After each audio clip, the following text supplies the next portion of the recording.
Coa chegada do Nadal, unha das representacións do Belén que atrae a máis visitantes é a de Valga.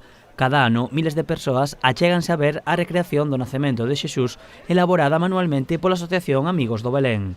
A representación está composta por 4.000 figuras que mesturan a tradición do Belén con temáticas actuais como a pandemia, o volcán da Palma ou os Xogos Olímpicos. O que oídes encontrar totalmente distinto, posiblemente, pois non sei, ao mellor habrá xente que non lle guste, esperemos que sí. Que a luz do nacimento do Neno Jesús nos ilumine, axude a todos e que pouco a pouco podamos salir de todas estas cousas que nos están ocurrindo como pandemia e os desastres naturais. O Belén de Valga leva expoñéndose dende hai case 30 anos. O ano pasado, e a pesar da pandemia, máis de 50.000 persoas achegáronse a visitalo.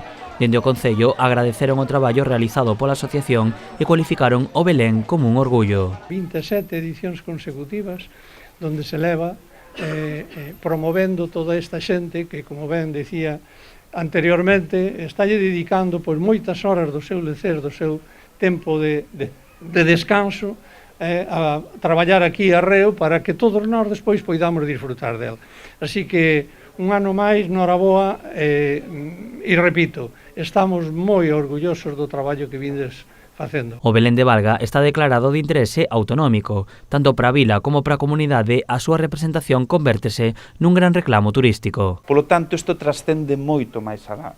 E tedes que ser tamén conscientes, polo tanto, tamén é de agradecer que todo este tipo de accións, o Belén declarado de interese turístico autonómico, contribuye a que Galicia sexa máis que nunca o destino de moda en España e en Europa. O Belén estará aberto ao público de forma gratuita nas vindeiras 5 semanas. Os horarios serán de luns a sábado pola tarde e os domingos pola mañá.